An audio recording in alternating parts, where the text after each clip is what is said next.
Good evening, everyone, and welcome to our Board of Education meeting. We'll begin with the Pledge of Allegiance to the flag. I pledge allegiance to the flag of the United States of America and to the republic for which it stands, one nation, under God, indivisible, with liberty and justice for all.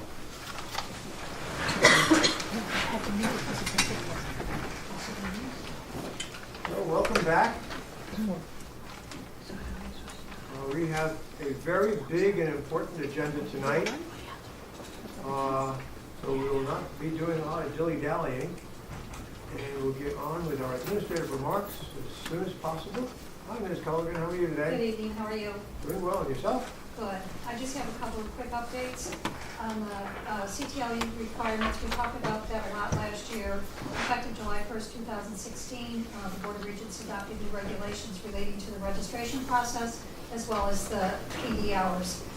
Last year we did a lot of work getting over 300 employees to register their certificate, and I'm happy to report as of today we're down to 6. So we'll finish that up. That's pretty good. And Vets Day, which is usually, historically, the first Wednesday of October, we've been notified that at this time the State Education Department does not have a date when the Teacher Access Authorization System will open for us to input our data. So I will keep everybody updated on that. Thank you. Thank you. Appreciate it. Hi, Mr. Carlson, how are you doing tonight? I'm doing well. Good evening. Just one update, or one reminder, I guess. Ribbon cutting ceremonies for the concession stand, CV Star, and JFK Elementary School are all scheduled. Concession stand is Friday, October 6th at 5:30. Homecoming. CV Star, right, good for homecoming. CV Star, Tuesday, October 10th at 5:30. And JFK Elementary, Tuesday, November 28th, also at 5:30. We'll also be sending this out. We sent it out back on the 15th through Bears Backpack. We'll send it out again this Friday and each Friday before each of the ribbon cutting ceremonies. So that concludes my comments. Thanks. Okay, and Ms. Gosh, how are you doing tonight? Doing well, thank you. If you don't mind, I'll reserve my comments for the presentation where I have more than enough to say. Yeah, I heard you had a few things to contribute tonight. Okay, makes sense. It leaves me. What can I say? No, you. That's okay. That's okay. That's okay. And actually, there are just a few comments to share from my visit to the New York State Council of School Superintendents, which was the last few days. It started on Saturday and ended this morning with a presentation by Commissioner Ilya, who traditionally speaks to the superintendent. So this is a gathering of all the superintendents in the state of New York. And some of the things that she shared I thought was helpful in terms of just how the State Ed Department is thinking. In terms of ESSA, Every Student Succeeds Act, this was a heartwarming, positive piece of information. There's a focus on equity and opportunity for all students under ESSA, with a push for school districts to offer more higher level coursework, in the form of IB, International Baccalaureate, and obviously career and tech ed programs. So I thought that was a really helpful direction for the commissioner to share with the superintendents. She mentioned test scores and graduation rates are important, but it's more important to focus on what all students need to be successful, which was, I had never heard that expressed by the commissioner in the past and her predecessor. We still need to focus, though, on the standards and looking at what's available to help us to figure out how to better prepare children, not just for the assessments, but the standards, which, according to her, really reflect some of the higher order critical thinking skills and some of the skills that we've identified in our strategic coherence plan. So that was helpful. As much as there have been changes in the assessments, she feels that there's still the sense that perhaps not a lot of changes have occurred. So she wants to just emphasize, and wants obviously the school districts to emphasize, that there is a reduction in the number of days for the 3 through 8 assessments in math and ELA. And that the standards are part of those assessments and are part of the expectations that all children, regardless of who they are being groomed or educated to be successful at those higher levels. So that was a helpful perspective in terms of the value that the assessments could be for school districts and why we need to pay attention to them to some degree. She also emphasized, again, that there's, great teaching is the emphasis. There are no magic bullets. We continuously need to improve practices and focus on ways to elevate the level of expectations for children. That was helpful. Again, creating many opportunities for students to excel. That was said a number of times throughout. You'll see in the presentation that's largely led by Michelle this evening during our State of the Schools presentation that she noticed, and she made reference to a decrease in the numbers of students across our traditional groups that the federal government identifies 5 groups as subgroups. That's the federal government's language, and those are students with disabilities, English as a new language learners, or limited English proficient students, low-income students, African Americans, and Hispanic students. That across the subgroups of students in the state, there's been an increase in performance. So the gaps have closed to that degree, so that was helpful information to know. She also talked about the numbers of the opt-out numbers were down, but still not down enough, and she attributed the increases or the fact that they haven't gone down enough to just the public and educators thinking that not a lot of changes have occurred, that there's basically an opportunity to really clarify the kinds of things that are different. And to focus on that, and again, to focus on what we can learn from those assessments that might be helpful. There are APPR audits going on around the state. There are about 40 districts that have already received audits to look at and to make sure that their plans reflect the expectations of the law. In general, she talked also about the federal budget, that we need to pay attention. There's some major targets, and obviously the education budget is one of them, in addition to healthcare, but education. So she encouraged advocacy, so any opportunities we have to let our public officials know that we should, because there will be a domino effect in terms of the impact on public education. So that's just a few things. Yes, a few big things, actually. Thank you for noting that, especially the comments from the commissioner, because it dovetails with where we're going. So I'm not going to preempt the presentation tonight. It's extremely important, the state of our schools. I'm just going to try to highlight 2 things to look forward to. Student representative, of course, Julie. That's exactly what I was going to say. Hi, everybody. Hi, Julie. I'm Julie Lewis, and I'm co-president of DEMO at the high school. I'm a senior. So here are just a few general high school updates. Earlier this month, the PBIS committee brought Blake Fly to the school. Personally, I think the student response was more receptive than it has been in the past to people like that, so I think it's pretty good. The freshman elections happened last week, and those were a success. All student government groups are working on personal fundraising goals and preparing for Spirit Week next week. Tomorrow, Democratic Congress is hosting a club fair in the ILC to increase student involvement, to just allow people to look at the clubs and possibly sign up if they like them. October 12th, we're hosting a convention called A Discussion on Diversity. It'll be primarily student-driven, and it'll allow people to discuss discrimination, cultural identity, and ways to make the school a more accepting place, so like brainstorming. The fall drama is running smoothly so far. It's going to be Brighton Beach Memoirs by Neil Simon. Mu Alpha Theta has completed their application process and has accepted all their new members for this year. And this past Sunday, the girls' varsity lacrosse team participated in Tunnels to Towers, which is a run-walk in New York City to honor 9/11 first responders and military heroes. And in terms of sports, the boys' varsity soccer team recently ranked number 10 in Lou Hood Power Rankings.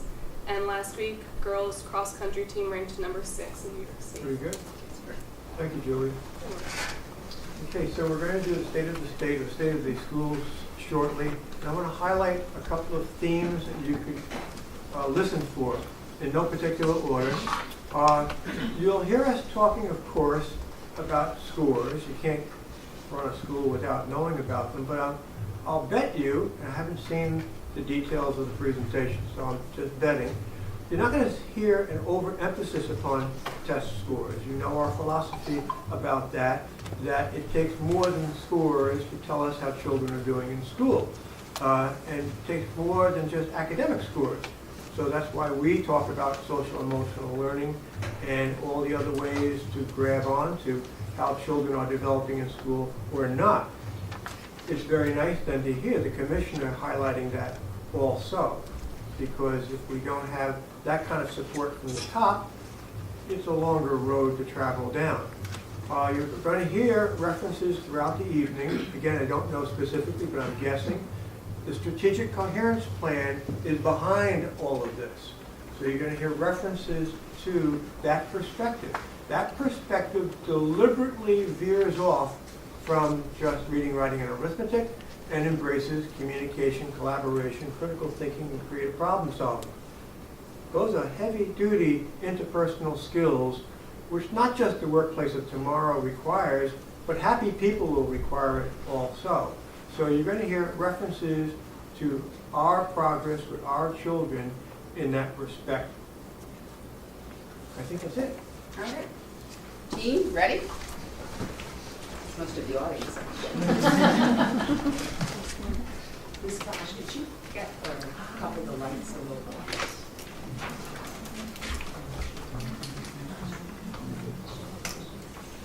Thank you. That's perfect. So, good evening, board trustees. What we prepared for you, this leadership team, is just a sense of where the district is in terms of its progress towards its goals and articulated in the strategic coherence plan. But the backdrop is a lot of the data. As you know, the state report card has been released, and that is important information for us to pay attention to. But at least you'll see it within the context of a larger set of goals. Obviously, the board has goals as well that are aligned, so I'm not sure if we're going to hear about those goals tonight or at a different time, but there's certainly an alignment across the system, which is the expectation of our strategic coherence plan to ensure that the board, the superintendent, the schools, the children, everyone, the educators, everyone is aligned in terms of their mission towards in service to students. So, what did we do last year in terms of our implementation of the strategic coherence plan? We spent a lot of time in the district just educating everyone about the plan, what is it, and defining those important academic and social and emotional goals articulated in the plan. And as you recall, the plan was adopted in March of 2016. In the previous year, work was done. We had a facilitator who helped steer the committee and work on identifying, what are the important 21st century skills that school districts should focus on, and why are those important, and what's changed in the world. Part of that, identifying what's changed in the world, came through a district-wide book study using Most Likely to Succeed, Preparing Our Kids for the Innovation Era by Tony Wagner and Ted Dentersmith. Probably a little less than 50% of our educators and others read the book and understand. It really outlined this sort of overarching theme that it's not enough to focus on content, but on how to apply that content. So that really did move the needle a bit more than in previous years. We utilized EdLeader 21, which was an offshoot of the Partnership for 21st Century Learning, which is the group that articulated what those important 21st century skills are, and lots of districts have tapped into those. So that was the basis of us identifying our skills and helping to streamline those academic and social emotional skills to the point of moving from the 8 to the 5. So what are the goals this year? So my goals to the Board of Education is by next spring, actually that would be, spring, identify and develop 3 to 4 examples in each school using the 4 C's rubric, which again comes out of EdLeader 21, which is why that's an important resource for us, of how the 5 academic and social emotional skills of the plan are being integrated into curriculum instruction, assessment, professional learning, and the learning environment. That's goal number 1. Goal number 2 for this year, by May 2018, market and promote the 5 skills of the strategic coherence plan so that everyone in the system, our parents, everyone's aware of the importance of these skills. And the third goal, by May of 2018, develop a social emotional and mental health program that includes student assistants, educational staff, and parents, and a dissemination of information and resources to our community that's helpful and that includes parents and students. And the social, emotional, and academic goals that we defined that were actually placed in the hands of everyone in June before everyone went off for a summer vacation were these 5 skills. And we've defined those 5 skills, and educators have those 5 skills, and they're using those. When you walk around the hallways, In our schools, especially at the elementary level, teachers have bulletin boards that in hallways and parts of walls that are where their doors are that are dedicated to articulating these skills and making sure that they're present in how they think about their work in terms of developing curriculum, instruction, assessment, professional learning, and the learning environment.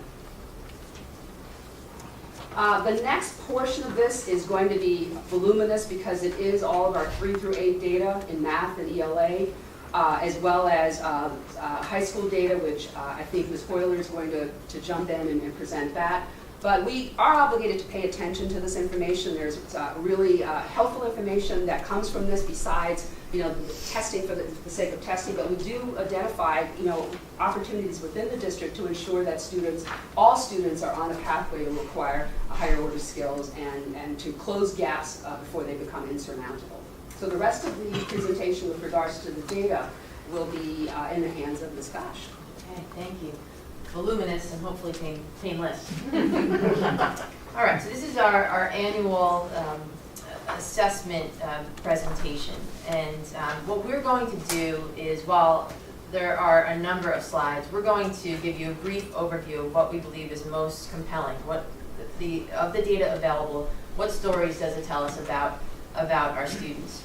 So as Dr. Henning said, we're going to look at Regents data as well as advanced placement data. Ms. Morlow will assist with that. But we're going to take a deep dive to begin into our 3 through 8 New York State English language arts and math assessment data. And to expand upon what was previously said, we're doing this not just because it's good practice, and the fact that it's good for kids, but also because New York State and the federal government have identified these subgroups.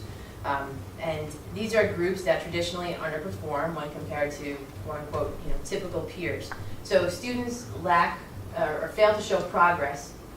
Students who have these characteristics, who fall within these subgroups, fail to show progress in terms of these assessments. It could trigger certain things like a designation, like an improvement plan, which of course we want to avoid. So what we've done is for each of the, for math and for ELA in each grade level, we have 5 slides. Okay?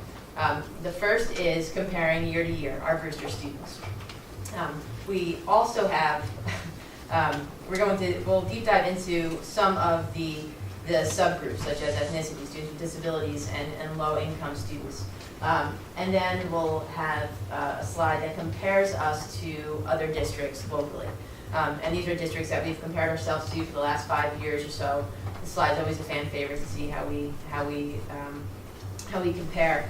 But as we go through this, we'll take mercy and not go through each of the 82 slides that are here, but instead, like you said, to begin, Only really 80. highlight the story that it tells. And just like Dr. Jennifer said, I'll just preface this by saying this is one piece of student learning, one small piece of an overall puzzle, and it's important that we talk about this in terms of MTSS, right? So each principal will come up and talk about their multi-tiered systems of support, which is a comprehensive and proactive way to support student learning. So this assessment data is one small piece that goes within that larger MTSS structure, and as a whole, helps us to make decisions in terms of our curriculum, instruction, and our local assessments. Okay.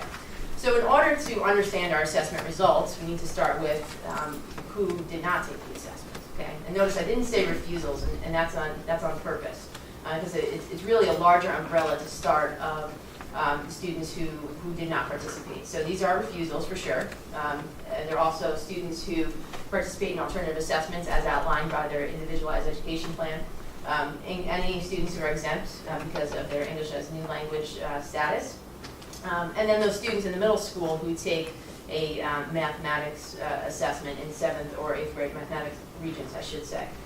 So you can see we put a lot of time and effort and resources into these assessments, and these are the numbers of students that do not participate in those assessments. Okay, on to refusals. Our statewide trend is at 21%.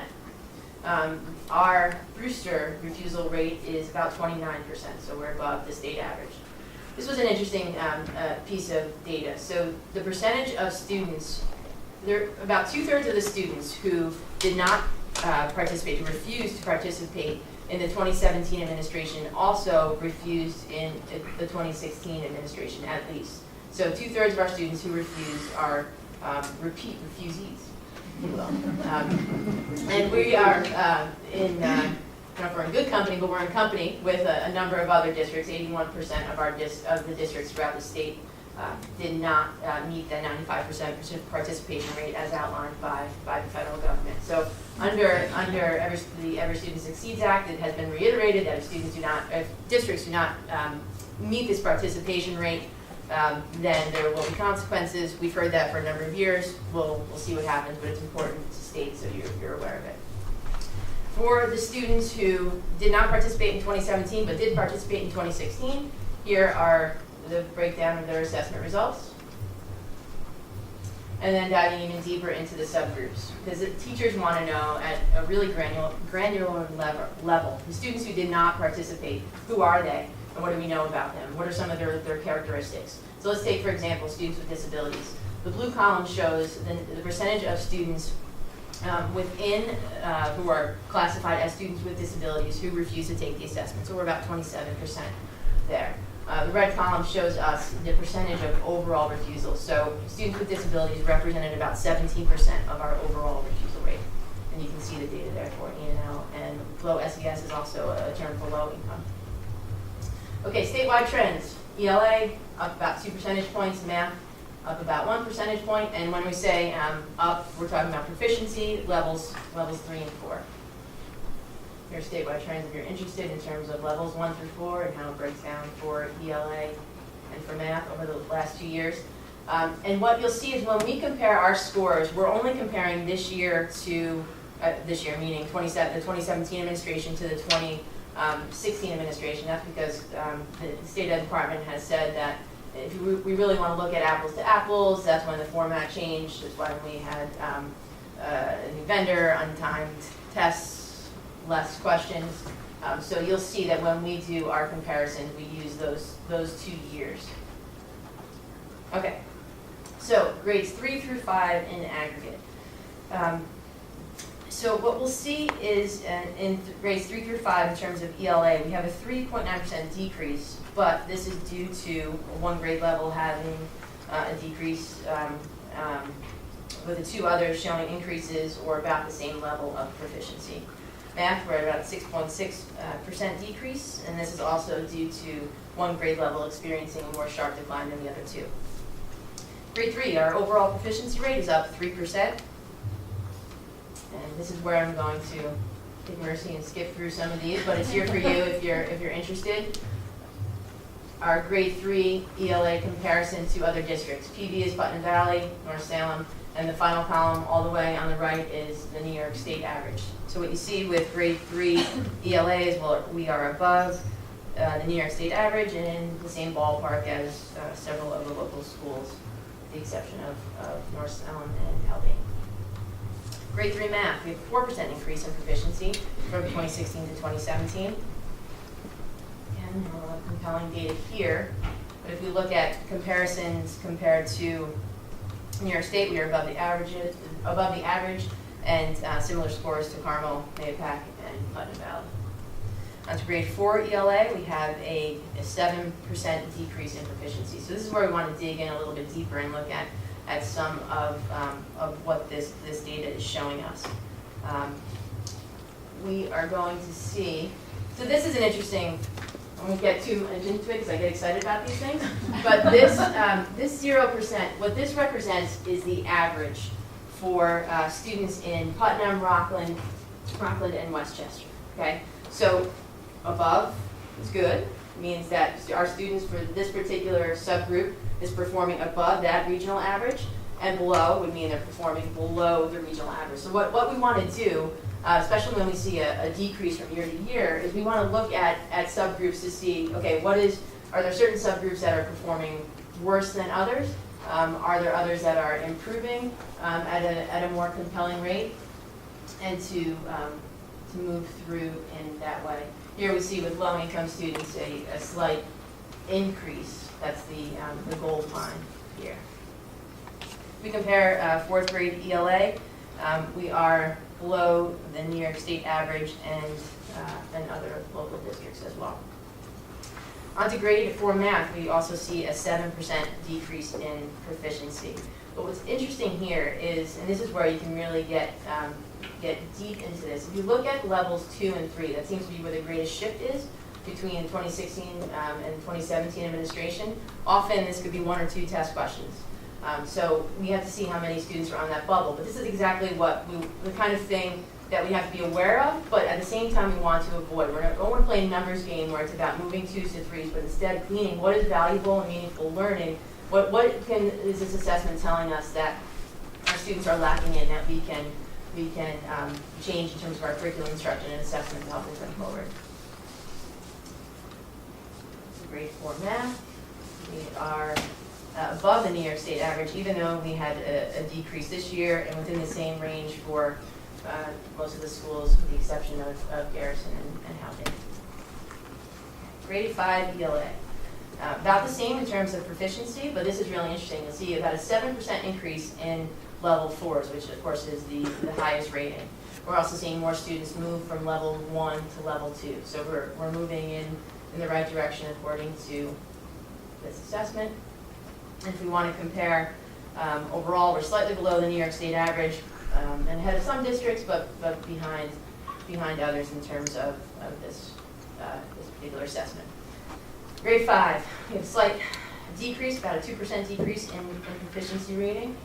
And this is where we'll go into our student with disabilities subgroups. So if you notice for 2016, you have laser vision and you can see this, you notice for 2016 there is no square, which means we had no students who were students with disabilities that earned a proficiency rating. The fact that we have a square now in 2017 means that we had students that earned that. So again, that's a real accomplishment. Grade 5, low SES, while there's still a disparity for sure, look at that increase from 2016 to 2017 in terms of our low-income students. That's that yellow line that's moving upward. So again, that's encouraging. Grade 5 math, slightly below the New York State average. Move on to the middle school. Okay. So grades 6 through 8 in aggregate. So if we look, this is also where we see in both ELA and in math really strong fluctuations by grade levels. For ELA, 2 of the 3 grade levels had a slight decrease. 1 had a significant increase, and I'll get into why that is the case when we get to that grade level. For math, strong fluctuations among grade level again, and math we really need to understand the math honors process. So we have a third of students in 6th, 7th, and 8th grade that are engaged in coursework that is beyond the typical grade level. So 6th grade students in honors math actually are engaged in 7th grade coursework, but they take the 6th grade math assessment, right? And as we get into 7th and 8th grade, we'll see that students who usually would score in 3s and 4s in the proficiency ranges are taking Regents exams. They're not taking this assessment at all. So we have to take that with, I don't want to say a grain of salt, but that has to be taken into consideration when we look at these assessment scores. Okay, grade 6 ELA, overall proficiency rating decrease of about 3%. If we look at how we compare to other districts, we are about at our New York State average and on par with most schools, with the exception of course, Salem, Garrison, and Haldane. And interesting, the commissioner said across the state, 6th grade didn't do well. So that, I don't know if that's the assessment or what exactly happened, or if they were the youngsters who spent the least amount of time with the standards, or they experienced the most change. But that's a statewide trend. Grade 6 math, also a 3% decrease in proficiency. And again, if we get to comparisons to other schools, and New York State, while we're below average, again, we have students, a third of our students who are engaged in different coursework, but who end up taking the 6th grade assessment. Grade 7 ELA, about a 3% drop in our proficiency rating, and this is really interesting. If you look at our low-income students, my favorite chart, Okay, so you see the yellow line, the huge increase from 2016 to 2017. So that is our low-income students and how they performed on the 7th grade ELA. The red line are not low-income students. So we hardly ever see this in data where our low-income and not low-income students have the same outcome consistently, average outcome on a standardized assessment. No one else is excited about that except me. Grade 7 ELA, a 3% drop in proficiency, and the same thing that we saw with low socioeconomic status students in English, we see in math in that same grade. They're right at the same level, which is really interesting. This 7th grade math, again, we have top 25 math performing students are taking the algebra regions. That's unique for it's unique for our region. Many students, we have many schools that take the 8th grade algebra assessment, but not many that take 7th grade algebra. So again, when we're comparing, we need to take that into consideration. Okay, grade 8 ELA. Here's where we had the most significant decrease, and let me tell you why. In 2016, we had 22% of our students who scored at a 4. That's pretty incredible. And because it was such a good year in 2016, just having an average year in 2017 will show a significant decrease. But when we look at averages, again, we're above New York State average and on par with many other districts. Just want to go back to the students with disabilities. We see an increase in the proficiency rating for students with disability. Again, this is a really challenging assessment. The fact that we have students with disabilities that are scoring in the proficiency range is an accomplishment. On the more difficult of the two tests. Right. Right. Grade 8 math, just to put this into perspective, we have a third of our students who are exempt, not even counting the refusals. So we had 27% of our students in 8th grade take this assessment. So that's what this represents, 27%. Can I ask you a Please. question? So you said we should take into consideration, and for example, some of the other schools that scored reflect a higher bar. Yes. Do we know, I mean, some districts, I understand, don't exempt, even though they could be exempt, they don't exempt their students. So do we know if, I'm just curious, because it's really not an apples to apples comparison. You're right. And how can the public know, the school, how can that be leveled? Because it just really seems unfair when we do these comparisons and then we look at other districts that reflect differently, but they actually make their students take. Right, that. and the same thing happens if they take either the Earth Science or Living Environment regions and then take the Science 8 assessment. But we have made, and it was back when I was middle school principal, we made that decision as part of our values that we're not going to double test students. It's just Right. not for, so we look better on Do this those slide. other schools disclose that? Do we know that they? It's a state law. You can't double test them. If you're taking your regions, like if we have children in middle school who are taking the algebra regions, they're not required to take the 8th grade math. The double testing provision was enacted a few years ago. So, middle school was doing it. I mean, it was clear. No one. The Scarsdales, the Chappaqua, they're not double testing their children. And so but yet districts are penalized when you look at the data this way. So I don't know a single district that's double testing because that was always like one of the worst things that we could do to children. Okay. Especially if the curriculum didn't match what was, right, Plus, what seems was like being we should taught. come up with a different graph that demonstrates the other percentages. Well, we know the scores of the children who took the 8th grade algebra, they all Right. passed. With, mastery. So, I'm Well, sorry. no, but I was thinking about that, how we, if we look at middle school, what the middle school to middle school comparison would be, but that data isn't.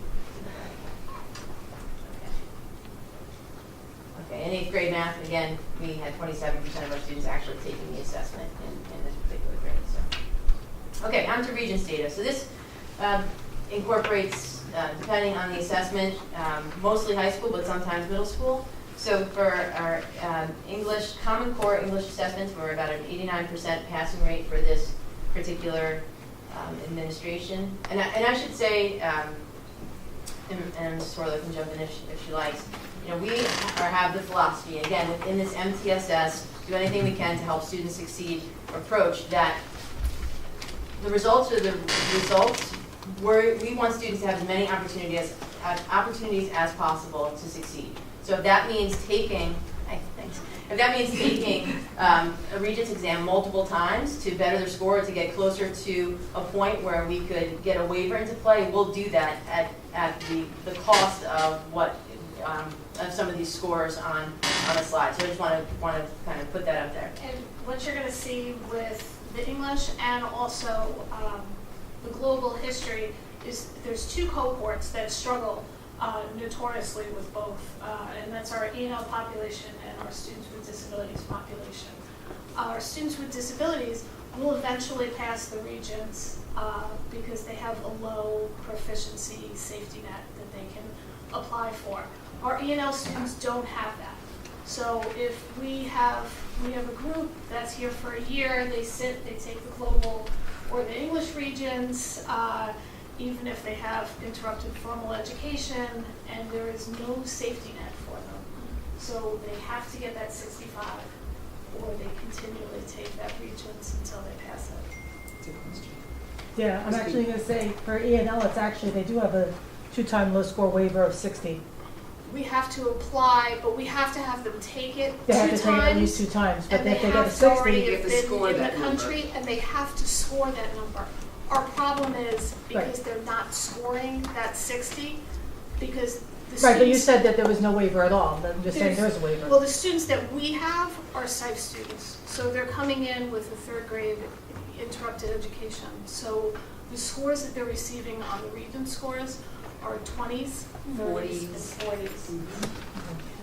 So we keep testing them, hoping that they get a little closer, and then if they hit a 60, then we can appeal. Algebra 1 Common Core, so this includes 7th grade, double advanced math students, 8th grade, single advanced, and high school students as well. We have about a 90% passing rate for this assessment.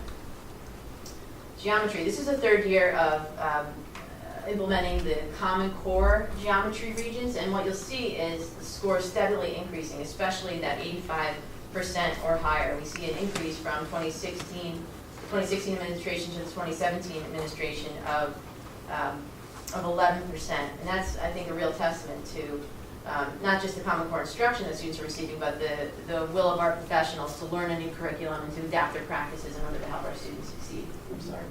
I'm going to interject again, and this time I'm going to say that the Brewster High School Math Department did an exceptionally good job with geometry because this test was very flawed. There were at least 3 questions that were challenged and successfully disputed, and 3 more that were still being challenged, and still our students did better than the state average. So kudos to the math department. Absolutely. And we're told that one of the reasons why it was a better test is that teachers wrote the items, but to get to deal with that, the issue of, not our teachers, but teachers across the state yeah. wrote, our teachers wrote those questions. That one thing that they're interjecting to deal with the flawed 3 questions that they threw out was that they're going to have another layer of oversight. They're going to have an outside agency to actually review the questions before they become part of the real test. That's sort of not a bad thing to do.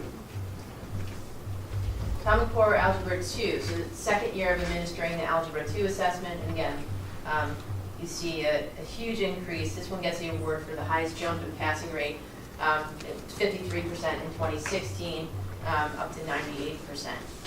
And again, just to put this in perspective, when there's the transition year, students take 2 assessments. They take the Common Core assessment. They also take the assessment that's based on the old standards. So students in 2016 were taking both. Who knows how hard they tried on either, but still, this is a huge accomplishment. Okay, on to non-Common Core Regents. Global history, see a decrease in our passing rate, and as Ms. Sorler said, this is one of those assessments that our E&L students take, and it's also a statewide trend. This was a more difficult assessment. And I should note quickly that this is one of the assessments that will be changing moving forward with the June 2018 administration. If you know anything about global history, right now the Regents is a 2-year test. It's still a 2-year course, but it will be a 1-year test beginning in next year. U.S. history, Because of the revamping of our social studies sequence over the last few years, in the 2016 administration, we only had 15 students who took the assessment. So again, the data isn't perfect in terms of comparison, but we had an 82% passing rate. Living environments. This is where we have just about every middle school student takes the living environment regions, with the exception, and this year every student will be taking the middle school, the living environment regions. In the past, our self-contained students did not take that. But this is a combination of 8th grade students and high school students, many E&L high school students, who we were impressed with the results. We're at an 84% passing rate here. And our science, we had a 12% increase to an 86% passing rate. Just wanted to let you know, Regents Physics, this is one of those assessments that shows up on our reports, but this is an option for students to take because students are usually in an AP Physics course. So we had 2 students take it this past year. Okay, APs. AP exams. AP Science, those of you who were here last year, we notoriously struggle with our AP Science scores. Where we do exceptionally well is biology. We have large numbers of students take the AP Biology Science. They are invested in this program. They love the teacher, and we traditionally do above the country's average. The average for science overall is about a 2.5. So we always do quite well with that. Chemistry is one of our problem areas.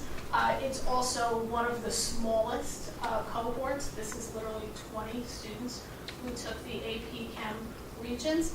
And for what AP exam scores, for chemistry. And one of the unusual things is with this particular test, there were quite a few students who decided at the very last minute not to take the Chem regions, the Chem AP exam, which was unusual. Yes. Environmental. We had 3 sections of environmental science. It stays pretty consistent where it is, and it's slightly below the average. Our physics, we do much better at physics. And mechanic, we have physics 2 this year, last year. We have physics C this year. And mechanics and electricity is an optional test that students can take if they excel naturally in physics. AP Math. Our math scores across the board are much higher than anywhere else.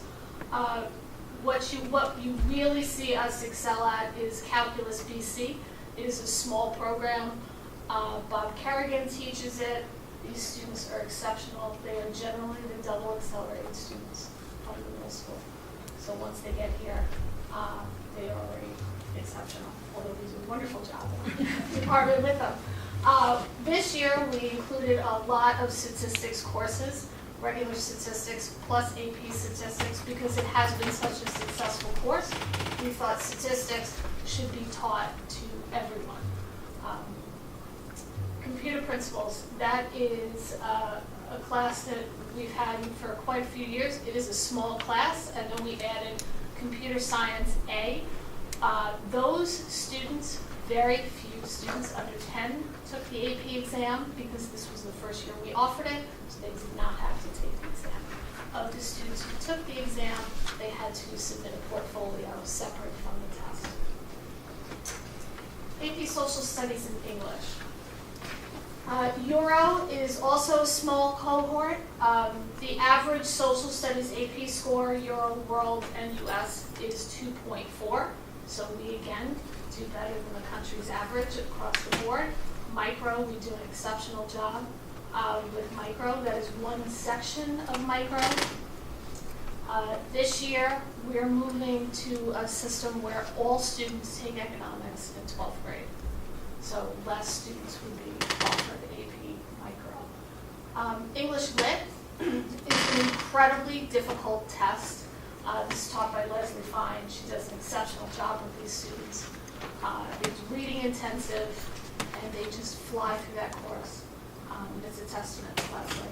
And then we have English Comp, and we have about 70 kids who take the test, and this is about average for the English Comp class.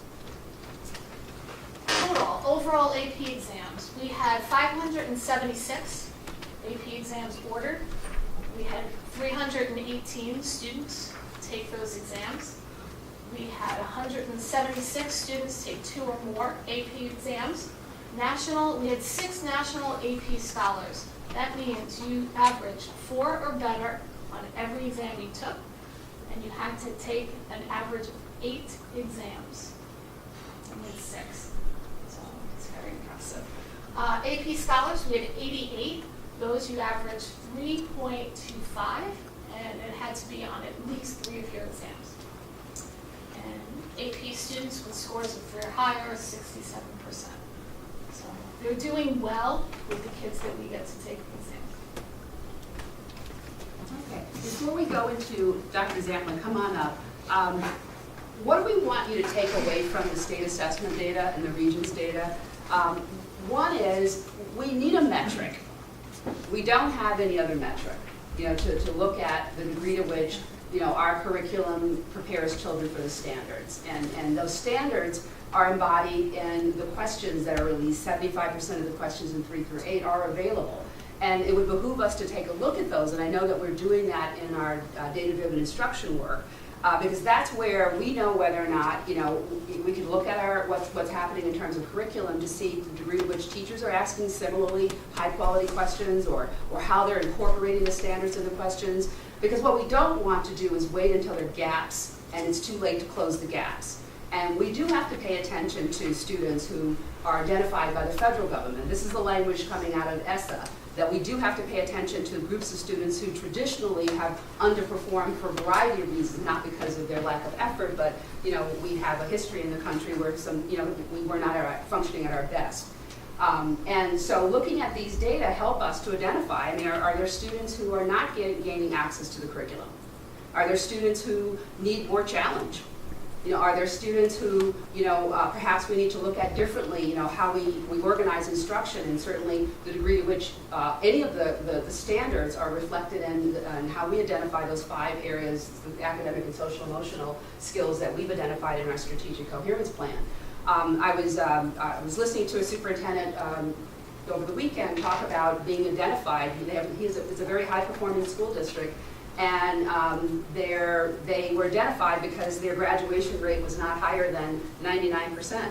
They didn't make the progress that they should have made. So if you're that high, the state still expects you to continue. You can't remain static. And so as I listened to him, I just said, that's too bad. That's quite a problem you have.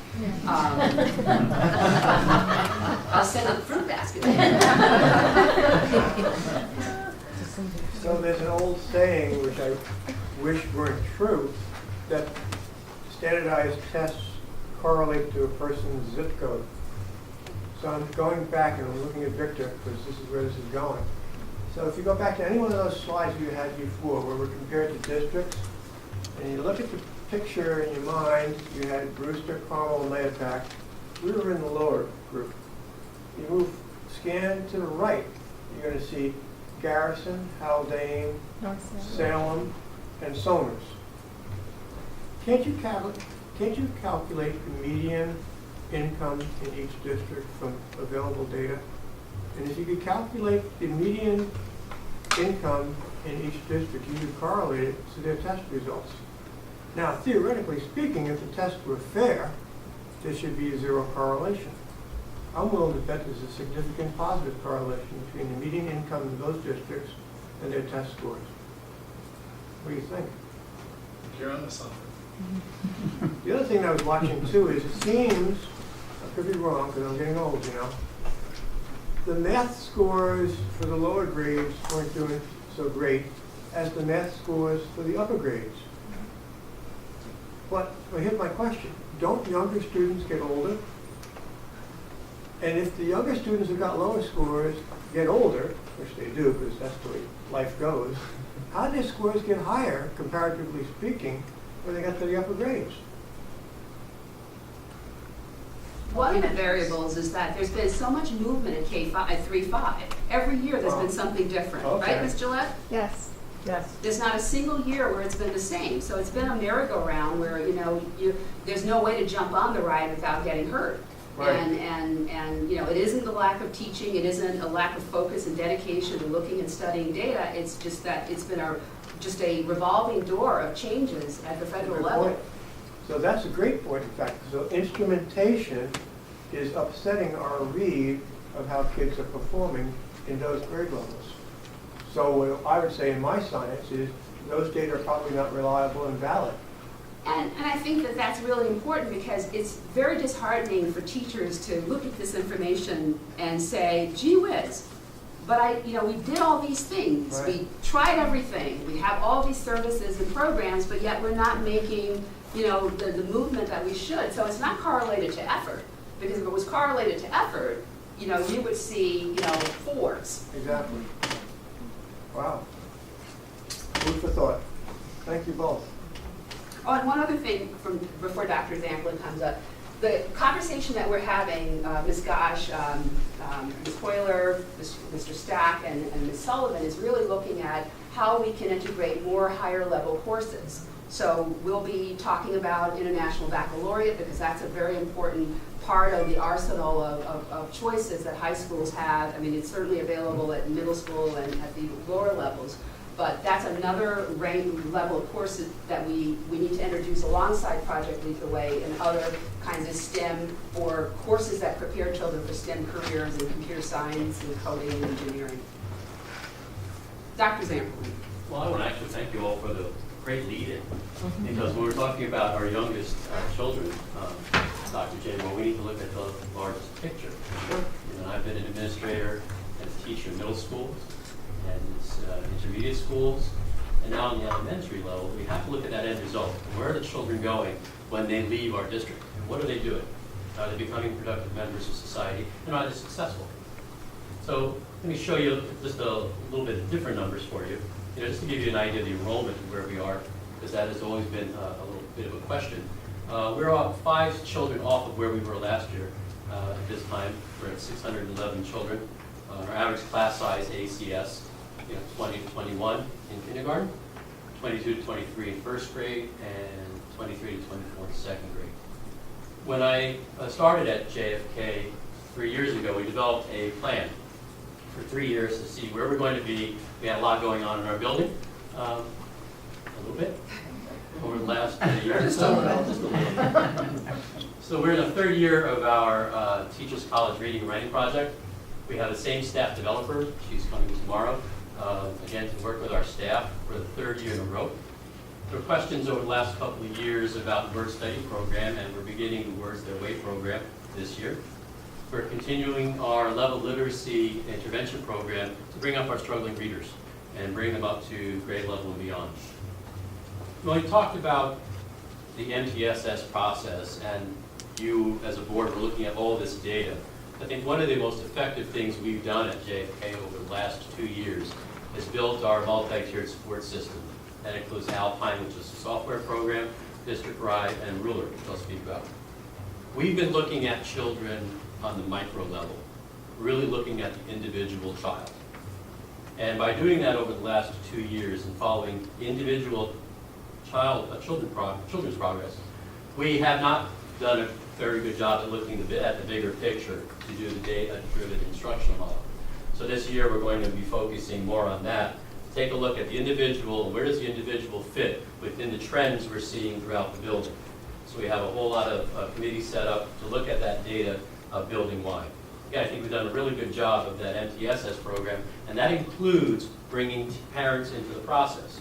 We had 2 meetings today, 2 team meetings, and we had parents, 1 present, and we have what is going on with your child at home, how can we help? This is the plan we'd like to develop between home and school. We had a parent conference in from their job. Can we schedule it? This is what we want to bring you in as part of the process. We do have a brand new building, and it now lends itself to a lot of questions actually for us.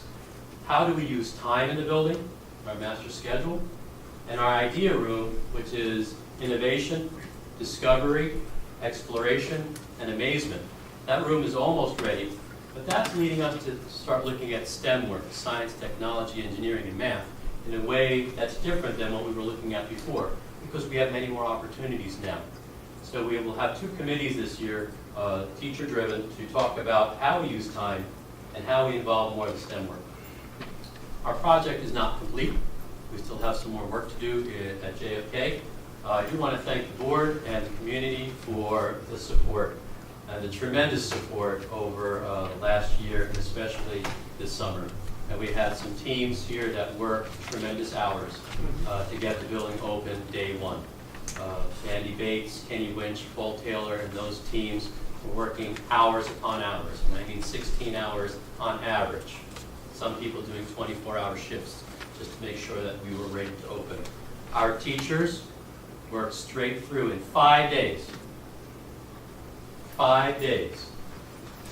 Unpacked. And I was writing the word hundreds today, and I said no. It was thousands of boxes to get the classrooms ready for day one. They worked up to 3 o'clock on Labor Day. And I know because I let everybody out and locked up at 4 o'clock. So they were here putting in all that time so that the first day was as smooth as possible for the kids. Teachers were under stress, we were under stress.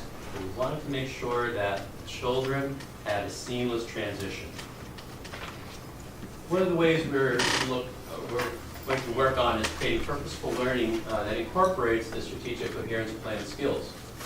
Ruler is that program which we are now infusing a lot more energy into in recognizing, understanding, labeling, expressing, and regulating emotions. And pulling out characters from a story, for example, and identifying those emotions that the character is going through to problem solve, so the children will learn how to identify those things in themselves as 5, 6, and 7-year-olds. We're making sure our SRO is actively engaged with children throughout the day. Here's just some examples of second grade learning in our phys ed class, where we are incorporating those strategic coherence plan skills, and our esteemed colleague, Dean Berardo, will be speaking more about that later. We have kindergarten, in the top corner here. These kindergartners are designing structures, little homes for their peeps. When I mean peeps, I'm talking about, the little pink thing here around Easter time. But they're learning to build a house for their peeps with the materials that they have and starting to construct using tools, using thinking, and not much direction. We want them to struggle a little bit. Here's a first grade classroom where they're building a set design for an in-class play. And there are teams here in the forefront, teams in the backgrounds, doing different tasks. And they have to work together as a group to put this set together to put the play on in the classroom. So they are getting actively engaged. And since we are all role models, we as teachers want to make sure we are modeling the strategic coherence plan too. That's just an example of us, with autism awareness, making sure that we're all showcasing our responsibility as teachers and educators as role models for our children. Wonderful. Thank you. And Frank is the beginning of the pipeline to our STEM courses, so it's really important, and we talk about that frequently, how we have to be intentional about what we identify. So next year, in Frank's budget, he'll be building a budget to include Project Lead the Way that starts as early as kindergarten. And moving from high school, middle, intermediate, now to high school, we'll be building that foundation for the next level, of which I'm going to introduce Dr. Young.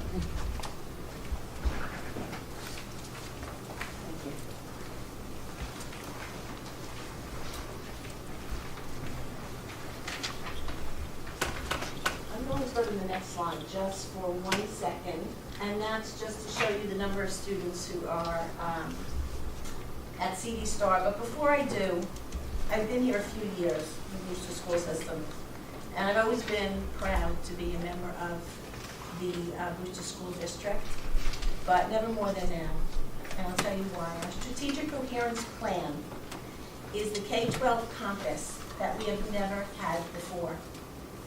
And yet, in our hearts, as educators and as a board who knows our students, we've always known that these 5 skills are really the personal qualities that would lead all of us to personal and professional success. And I'm very proud that we're now looking at that. And although we looked at a lot of numbers, it goes back to what you said, Dr. Jambor, at the very beginning. that we're really looking at the child and those qualities that are so important. So, before I go back to the first slide, I'm just going to say, we have approximately the same number of students as we did last year. We have 708 students. And as you can see, there are 23 to 25 in third grade, approximately 20, there are 25 to 27 in fourth, 25 to 27 in fifth grade. Fifth grade has 261 students. The other thing I wanted to point out from one of the slides was that last year's fourth grade had about 40 new students that weren't even educated in our district, that came into the district. And I think that's also important to keep in mind, that they didn't start in our kindergarten and follow us up. Okay. Our focus on using the strategic coherence plan is to focus on personal qualities and helping our students. And I just heard this great quote: you can nurture a plant, but you can't force it to grow. And it's the same with our children. We can only set up the circumstances where they can grow and develop on their own. So our first steps were to embed the skills and language into our school and our home cultures. The curriculum, instruction, and assessment. Teachers College Project. This is our third year, as Dr. Zampolin has said, and it is a phenomenal program. And what's so wonderful about it is that it resides in the world of the 5 skills that we're talking about. They're short lessons, so children are introduced to something, an idea, something that they go back to a group, and they work in collaborative groups, they work in book clubs, and they work in writing clubs. So it's that constant changing of their thinking based upon others that they're working with. And it's interesting because math is embracing the model. And we're not focusing on what the answer is, but how did you get your answer? What did you discover along the way that helped you get there? So it's about embracing mistakes and understanding that when you make a mistake, that's when you learn. In science, it's definitely in line with STEM, science, technology, engineering, and math. And 3 through 5, we're now introducing Project Lead the Way. And Project Lead the Way, our K-5 students already have the qualities of great designers and innovators. But what Project Lead the Way does is to tap into their exploratory nature, engage them in learning that feels like play. It encourages them to keep discovering for now and years to come. So we're very excited about that. And we're fortunate that we have teachers who have jumped in. They became trainers, and now they're training the entire staff who teaches the science program. PBIS, positive behavior interventions and support. Again, we're looking at the whole child. The first day that we had our PBIS meeting, it's a voluntary meeting. Almost all of our committees are voluntary. They take place before school, during lunch, after school. 20 teachers showed up at 8 in the morning before school in order to participate and be members of the PBIS team. We also now have mental health social workers. Again, I keep the counselors. I go back to the fact that we're always looking at the whole child and not just looking at numbers and doing well on a test, but doing well as human beings. We have our MTSS process, which Dr. Zampolin spoke to. We use Alpine to collect the data, and then we analyze the data in committees. And we look at that every time we have a test across the grade level. We analyze it to see what does that look like across a grade level, because that tells us about our curriculum. What does it look like in the class? That tells us about teachers who can go to other teachers if someone is doing something better. And obviously, we look at it for every individual student. Our professional learning and sharing. So how are we getting this message out? If you go back to what Dr. Henning said at the very beginning, the 3 goals. The first one is we talked about it at our faculty meetings. Teachers lead it, and Mrs. Kellogg and I also join in. There are PLCs, there are learning walks, so teachers can go into other teachers' classrooms so they can see what's happening there, because it's very isolating as a teacher. Once you close your door and you have your class, it's very difficult to really know what's going on in other rooms. We had book studies, and we had multiple book studies over the previous year. Certainly Most Likely to Succeed was also a guiding light for us. We also put it on our website. We just started to have monthly student assemblies where we're talking about these qualities, we're talking about what it's like to be a good person. we have announcements, and at our open houses, that was the key to embracing the parents and asking the parents to come in to understand what this is about. That was the whole beginning of our open house, was to tell them about the skills that we're talking about for the strategic coherence plan. Learning environment. Okay, let's see some of our students here. What's nice about what's up here is that before these pictures were taken, what preceded it is the learning of the language and all of the explicit instruction that went into it. You can't see that in the upper left corner. It's a bulletin that goes out every week, and it's right up there every week It with the is. strategic coherence I can plan. vouch for it. That- every week, Monday morning, Sure not is. Sunday. Not It Sunday goes night. out. And if you look over here, let's see, where is that line? There it is. Over here, you can see the children collaborating here and here. These are the 20 teachers that showed up to that PBIS meeting. And when you walk into the classes, it's so wonderful because there's this hum, there's this buzz in the room of the children learning from each other. So it's not a teacher teaching, it's a teacher coaching, and the children are teaching each other. Over here, I pulled this out because this is Sasha Ono, and that's our strings. They're learning to perform in front of people. They often come into the office and they serenade us. And over here, the reason I put this on the right side is because, as you had said, Dr. Henning, it's all around the school. And one of our teachers designed this and he has it hanging. Another teacher decided that she wants to introduce it individually so the students really can understand what each of the 5 skills are. And down here is our assembly right over here. So, thank you very much. And I'd like to introduce Mr. Clark, who will talk about this.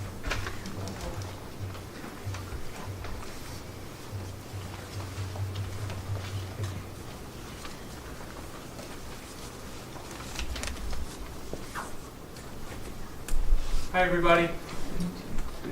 So our enrollment this year is for grade 6. Thank you for giving us such a small class. We have a lot more space this year than we've had recently. So we graduated around 270 last year, and we had about 216 come in. So much smaller class size this year. But I understand there's a pretty big 5th grade, so that's going to change. Get ready. Yes, get ready. So we have 216 for the average class size of 23 in 6th grade, 234, 25 is class size in 7th grade, and 242 for the 26 is the average class size in the 8th grade. You know, having been in the building for a long time, it's just amazing. I know there was a quote at the last board meeting about the pace of change. It's never been as slow as it's going to, as it is right now. So the last couple of years have just been constant. I mean, change is the only constant, right? So Google Suite is fully integrated throughout our building and throughout the district right now. That's kind of an incredible thing considering we were all using Microsoft products 2 years ago. After a year, it's fully integrated throughout the district. And that was one of those things that people were so stressed out about, and now it's just a way of life. Increased use of differentiated project-based assignments throughout the subject areas. I know we spent a lot of time early on talking about the testing. And having been a 6th and an 8th grade ELA teacher, I remember, Julie remembers, when we had to drill and kill on the tests, right? And it was like, okay, we got to do reading comprehension because we got to get your scores up. So just take another reading. It's not teaching when you make a packet of, you know, dozens of packets and you say, take these and we're going to score you and we're just going to, that's not teaching, okay? That's torture. That's torture. And what we're doing, project-based assignments, okay, project-based learning, that's the key to the strategic coherence plan. You give kids projects, it makes them collaborate on the projects, it makes them communicate with each other. All the ingredients are based in projects if the students are working together. And it's not immediate, it takes time. They have to struggle through things, okay? You're not going to get quick data on these things, but you're going to get great learning, and that's what's important. And I applaud you all for taking that initiative. Why do you use a flipped classroom? So a flipped classroom, the idea behind a flipped classroom is they all have Chromebooks now. You can give them this video to watch the night before, right? So then they come in, they already know what they need to know. Now you can, instead of showing them that video during class time, they've already seen it. Now you can sort of talk about it. So it saves a lot of time and gives a common frame of reference. One thing I'm really proud of this year is we have a less restrictive environment and a full integration of all ELL students at all grade levels. This is a big change for us in the middle school, and kind of a scary one, I think, for a lot of people. We sort of had a problem where we had the kids clustered because of their commonality of the fact that most of them spoke the same language. That doesn't make them the same by any stretch of the imagination. So we said, look, we're going to integrate them fully into the classrooms, and we're going to let them figure it out. And does it scare the teachers? It does. And did it scare me? It did. But it's been great so far. And I think instead of seeing them as a cluster of those kids, I think now it's just seen as kids in our class that are unique in their own ways. So that's been a wonderful change. Project Lead the Way is now available at all 3 grades, which is wonderful. In addition, we have STEAM, we have robotics, we have art makerspace class. I know there was a presentation last year at the board meeting that was wonderful. Computer programming. Another thing that I'm proud about is we have a courtyard project. So a couple of years ago, we read a book called Counting by Sevens, and it was about a community coming together. And one of the ways they came together is they did a gardening project together, and they learned about each other. And we were looking at this courtyard that we had in the middle school that was never really finished with our construction project. We said, how can we come together as a community and work on it together? So we've been collaborating on that. We started a builders club. We've been collaborating with the building and grounds crew. The student government has contributed money. The Brewster Educational Foundation has contributed money. The art teachers have done drawings and sketches for us. The science teachers are involved in thinking about projects. So we've taken this space that was kind of, an embarrassment in our school, and we've created this beautiful learning space out of it. And it's all because we thought about it and we got people involved in the process. It's still evolving. And it's still evolving. So it's a work in progress, as are we all. Teachers College, we're integrating Reading and Writers Workshop into our core curriculum. MTSS, we have widespread academic supports for students identified by the MTSS team as needing additional support. If a kid is not doing well, we look at it, we figure out why the kid's not doing well, we get the parents involved, we get the student involved, and we try to fix it. We try to help that kid. We're looking at it differently. We're not just looking at a set of data, we're looking at individuals. Why does this kid need help? Why does this particular kid, and how can we help this particular kid? So it's really about individualizing what we're bringing to the kids. Grade level meetings, that's been something that we've been doing through PBIS for a couple of years now. We've had 2 grade level meetings already, and that's really about the whole idea behind those is repetition is the mother of learning. If we have expectations and we keep telling those kids what those expectations are, we don't have to keep, we don't have to keep hearing, well, I didn't know that was it. I didn't know we couldn't do that. Yes, you did know that, okay? And it's cut down significantly on our disciplinary, Bear Bucks, we initiated this year. Mr. Jesus spearheaded this, and so we have these Bear Bucks, dollars, I guess, if you will, and it's a currency, and we give them to all the employees. We give them to the cafeteria staff, we give them to the bus drivers, we give them to everybody, and when they recognize a kid doing something good, they reward them with a Bear Buck. At our grade level meetings, we have lotteries, the PTA has donated prizes, so there's a chance that a kid who has a Bear Buck could get pulled out and they can win an award. So kids are real excited about it. The thinking behind that is not just to reward the kids, but to remind the teachers. Okay? We don't want to just find kids doing things wrong, we want to find kids doing things right. So that's key to that idea. Joint task force, with all the hurricanes that we started the year with the earthquake, with all the craziness, there were a lot of people who were sort of reaching out and saying, I want to do something. Kids were reaching out. Adults were reaching out. Teachers were reaching out. What can we do? How can we help? So our monthly theme for the month is We Are Wells, or a community. So we kind of expanded that and say, well, yeah, Wells is a community, but we're part of a larger community. So what's our responsibility in the larger community? So we created a joint task force. We thought about the idea of what is our civic responsibility. We came up with a slogan, Wells Cares, and we're doing multiple fundraisers to raise money, raise awareness, and it's involved with the PTAs involved, National Junior Honor Society, Student Government, the BTA, several teachers and students who just wanted to pitch in or involve, and we have lots of different ways that we're trying to raise money to help out people in need. Internet safety at our grade level meetings at our first PLC. We had a speaker come in, Tom Grimes, who was wonderful. He's next NYPD, who just reminds the kids how scary it can be on the internet. So I know that, he probably scared some people a little bit, but, I think it sends a strong message. We've had him at the building a couple of times, and he's wonderful. The kids are all clapping and cheering by the end of the time he leaves. I mean, it's really powerful. COPE training at all 3 grade levels is taking place.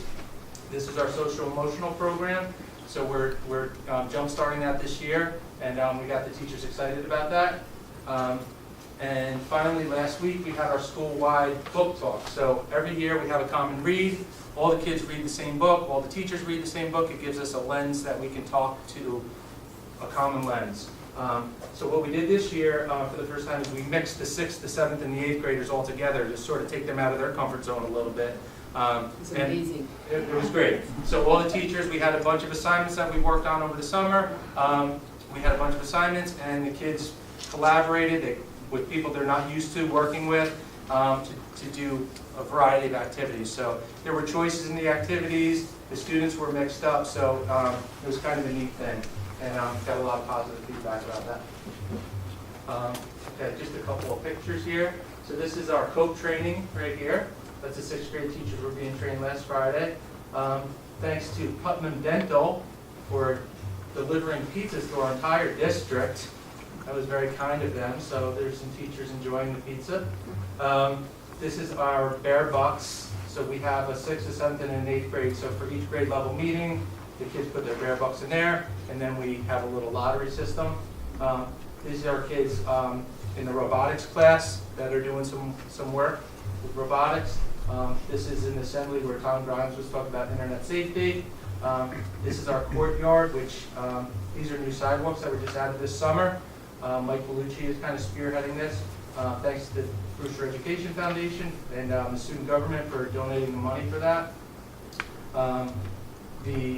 These trees, there's 4 trees here. Also, money was donated by the Brewster Education Foundation. That was last summer project, so each year we try to add to it.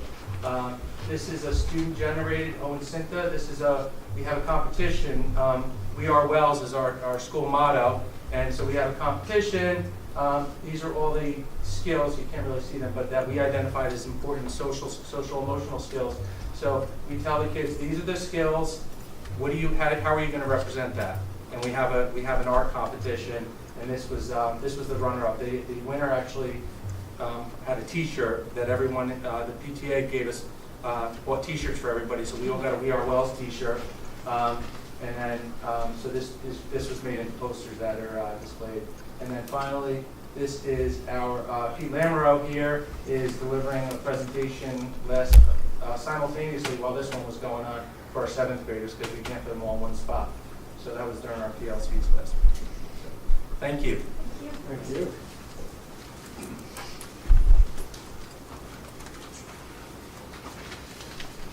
So, high school, perseverance. So this is how we exhibit these. Master schedule. It's a work in progress, that's what I can say. So, we slightly adjusted it. They have slightly longer periods this year.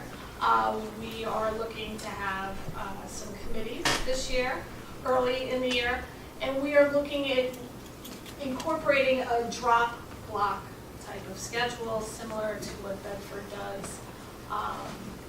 Keeping the time frame the same, but they'll be able to incorporate up to 80-minute periods on specific days and stuff. And that, for us, for me, it makes the most sense when we're looking at doing STEM and STEAM type of projects. You can't possibly do that in 42-minute classes. So we are looking at that also, and looking at more of a rotation throughout the day with the schedule. So, civic responsibility. For whatever reason, our seniors were not all taking economics. So this year, we made it a point to say, every senior needs to take an every other day economics course.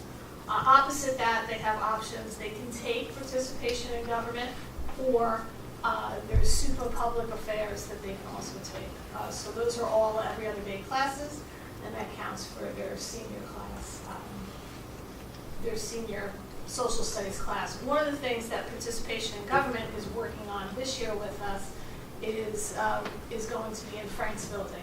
Frank's building is at 41% free and reduced lunch. So when we found that out, I went back to the building, I talked to Anne Marie McLeod, and we are going to be instituting, probably in the next 3 weeks, a pantry for the students at JFK, a backpack type of pantry. So the PTSA very generously agreed to purchase 200 or so string bags with our Brewster Cares logo on it, and they'll be able to pick up food. Our students will go down to JFK, pack up healthy snacks for the kids. That way our students of poverty would have something to eat over the weekends. So that'll be up and running in the next couple weeks. Our day of service, for us, civic responsibility is huge at the high school. Our kids participate in a day of service. They themselves are planning the October 12th discussion about diversity. It is all student driven, and that's the beauty of the high school. You have students on a daily basis. Today alone, for super public affairs, they had to identify a problem within the building. So I was inundated today with every possible problem. Why is the bathroom so far away from my classroom? Why do we have 3-minute passing time? But it really gives students to be the opportunity to be their best advocates, and that's what we do well here in Brewster. Adaptability. One of the things that we did this year, similar to what John said earlier, is previously we put all of our E&L students together because we just thought everybody was the same, and that's not the case. So we have a Bridges program, which is for our lowest level students, our SIFE students, and then we have regular E&L classes, and then we have integrated classes. Almost every one of our E&L students takes an integrated class, whether it's English, social studies, art. At least throughout the day, they're with regular kids, which they didn't have the opportunity to do that before.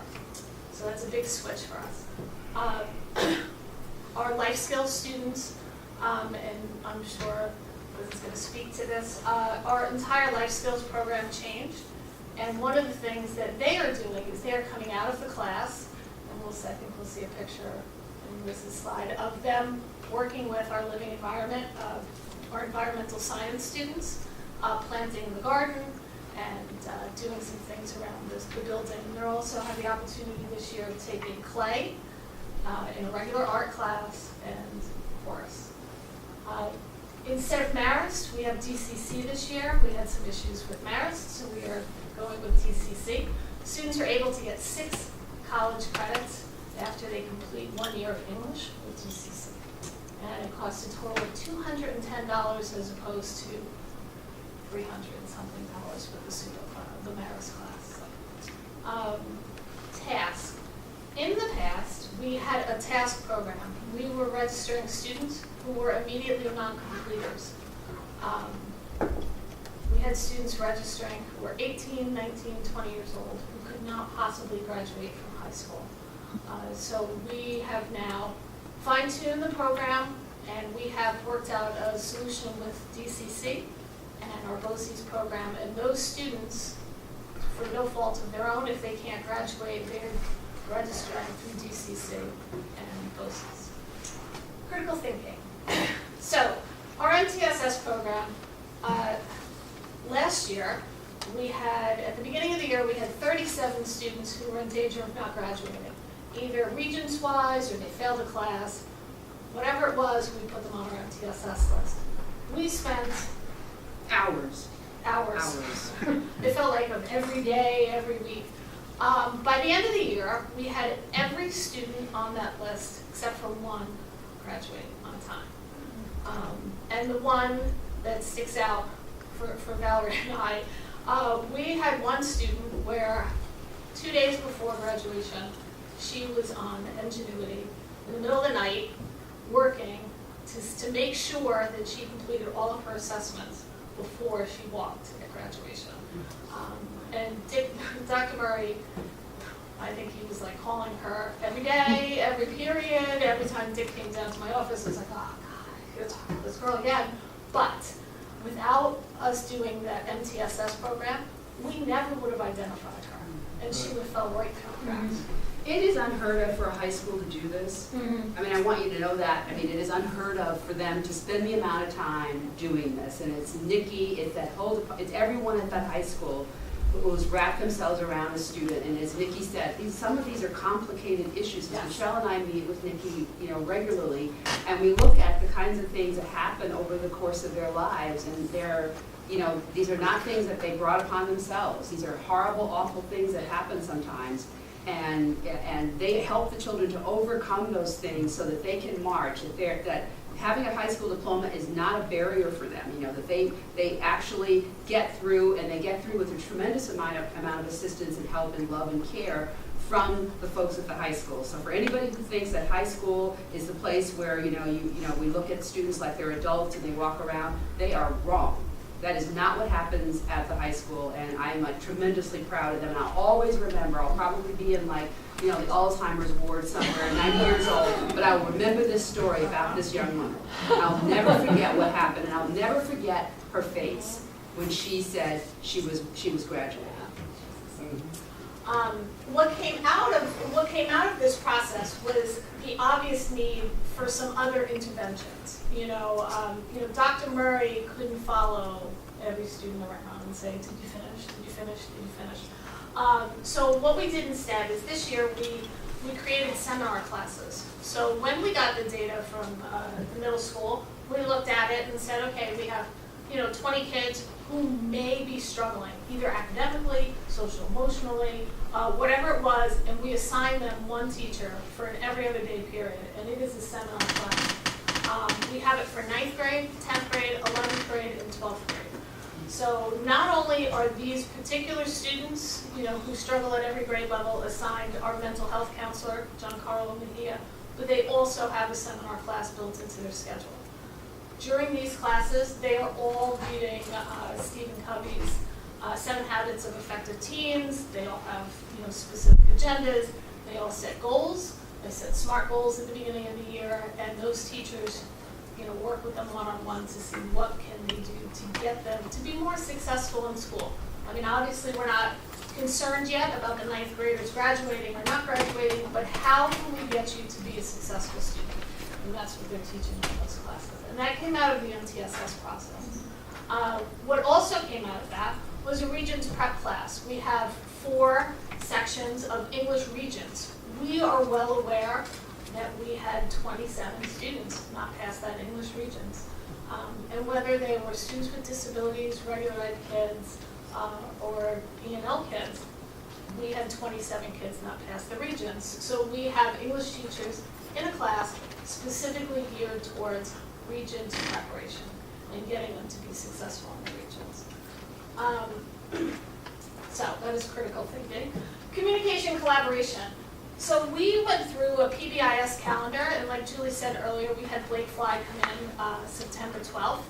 His message was so simple, and we didn't know how it was going to go over.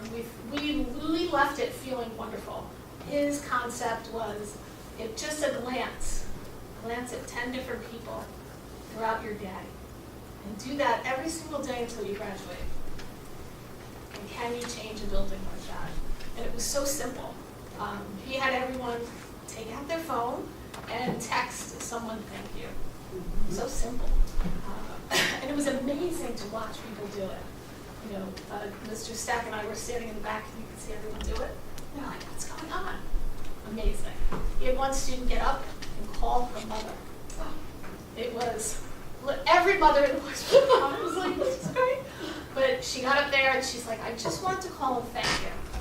And Mom's like, oh, is anything going on? She was walking down a presentation, and I'm on stage, and it was on speaker, and Mom's like, well, I love you. And she was like, I love you. And it was just a love fest.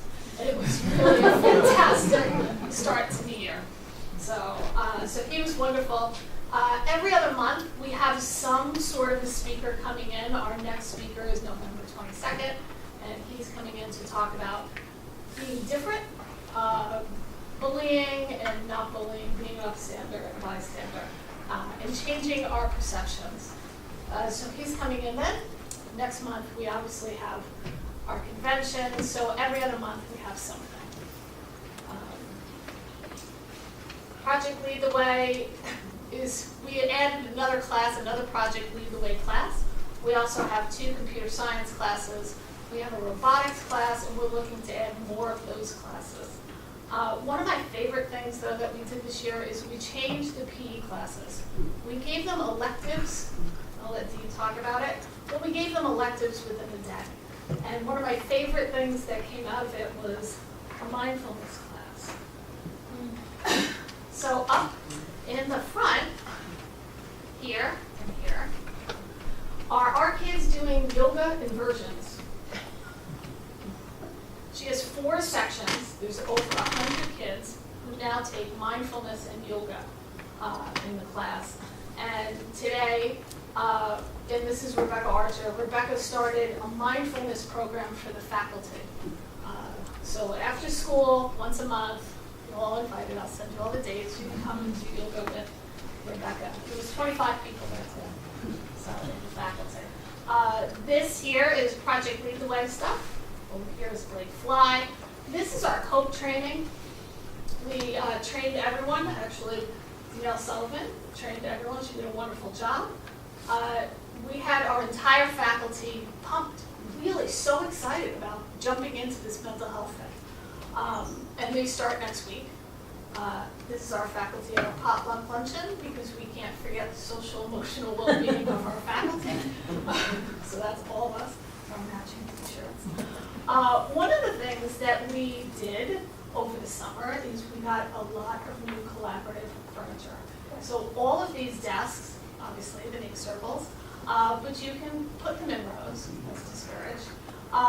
We have 8 new classrooms of furniture that looks like that. Our LGI was completely redone, and make sure to stop by our cafeteria, because that too was completely redone. So that is us. And class size. What you'll notice is our class sizes, some of our class sizes are slightly on the smaller side. And the reason for that is inclusion. We have narrowed, we have 1 section of special class per subject. Everyone else is fully included. And we really wanted to try to get smaller class sizes to do that. So if you look at English, on average, we have 20 kids in a class. And that's because almost the entire 9th grade English is fully included. Kids, special ed, everything. And we also, last summer, this year, we added a PE teacher, so our PE numbers are down, which is fantastic, which enables us to do all the factors. Health and PE. All right, so one of the things that Mrs. Horler, Mrs. Sullivan, Mr. Stack did this summer is they had a leadership institute. And one of the things that I got to do was do something on brain breaks. So we've been sitting for a few minutes. So everybody take 15 seconds, stand up, stretch out, come on. Let's go. Because all those different chemicals flow to the brain, and that if you sit too long, it gets to be a little sleepy. All right, we're good. Because I only have 1 slide, so I have to just So it is important. When I was looking through, unfortunately, I had a meeting today. We planned this, but I was looking through what everyone was doing. One of the great things, and sometimes a challenge, is that I get to work with everybody on the administrative team pretty much on a daily basis. So people have interspersed the gymnasium and different things on slides. But when you start to think about phys ed and athletics and health, there's always these terms that we use in education and in those areas. But when we talk about walking the talk, all the teachers and in the gyms, in the health classes, and even on the fields, they're using adaptability and collaboration. It's there. It's a living, breathing document all over the place. It's very authentic. So that's pretty good to me, because sometimes, the key to a successful team is to, from bottom to top and top to bottom is to have the same terminology. So that's one thing that's really, really important. And then the new courses that we've added at the high school, and it's refreshing and it's good. Obviously, the staff, so the support of the administration, the board, and it's great. The yoga and mindfulness class, and we started out with one section, and we thought, all right, one, and then it went to two, and it just exploded. The bicycling, we've got some donations for bicycles. We've got a hiking and walking. Okay, the bear scares put a little dent into that, but the excitement is there. So we're trying real hard to give different things for lifelong fitness, for lifelong mental health, because it's very important. We all know that. Personal fitness, Coach Shukin is taking a great care using pedometers, projecting things on the screen in the gym. So technology in the gym never really always kind of went hand in hand, and it's really good. Cooperation with Project Adventure. Plus, we're giving the student just different choices so that they can be what they want to do. We're never going to get away from traditional activities, and sometimes you as a phys ed teacher are like, what would be the meaning of dribbling a basketball when you're my age 50? But at the same time, it might be something that's good for one's fitness. But we're promoting different ideas, new mental wellness, physical fitness things, and really they're using all the strategic coherence plans, in a hands-on manner. And one other thing I didn't mention, but it bears repeating, the COLE program is really going to give phys ed teachers an opportunity to strut their stuff, and let people know what they do, because it's all we in the phys ed world have always known that being active always helps academics. Thank you. Thank you.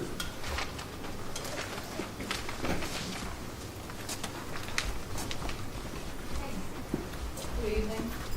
So similar to what Mr. Gerardo shared about highlighting the terminology that's used and making sure that everybody is consistent with identifying the ways in which the strategic coherence plan goals are implemented in our structural practices. We are also working to do that throughout our PPS department across grades K through 12 in a variety of ways. And one area that I'd like to focus on, which we believe encompasses all the strategic, all of the 21st century skills that are outlined in our plan, is with transition and the different avenues by which we are working to prepare our students as early as kindergarten and later in their years as they move on through the high school for life in the 21st century, and to have all of the skills that we find to be most important. We feel that the area of transition is one that we really need to focus on this year in particular, and we've already taken some steps to improve our practices with that. One area that in the past the district and many other districts have worked on with transition is it's been commonplace for students with disabilities to start the discussion about what their future goals are at their 8th grade annual review or afterwards, usually the year when the student's about to turn 15. We're now, and this is as of last spring, but moving forward, we're now trying to start the conversation a lot sooner for our students. Definitely at the 8th grade annual review by bringing the student into the meeting, inviting them to all their meetings afterwards, and then sooner, if appropriate, and whenever possible, we're encouraging conversations about what students want to do in the future, what their goals are. That way, as a team, we can think, okay, if they're interested in this science field, maybe they might be interested in electives in science, or there might be some sorts of classes that will help cultivate their interest and their preparation to pursue their future goals in that area. So as part of that, we're working as a team, we're collaborating with the buildings, with the staff, and that's one example of a concrete change that we've started and that we're going to continue to focus on. And also, we, as always, are striving to approach all of our students with a holistic, whole child perspective in order to support their growth and achievement. And looking at all the different ways in which we can promote an inclusive community throughout the district and implement the recommendations of the Syracuse University Program Review.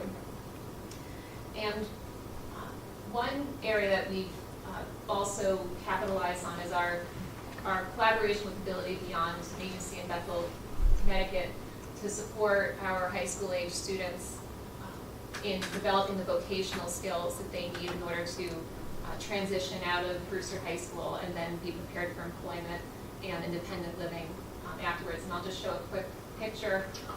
This also, the experiences that we had over the summer were really profound for all of our students. There are so many pictures that we have of the kids smiling. They were able to go to Chico's and have work experiences there. They went to Green Chimneys, New York Sports Club and Mill Plain Road in Danbury, and Annie Says also. And what we did, this was with the help of our team, including Donna Schreiner, who was very instrumental.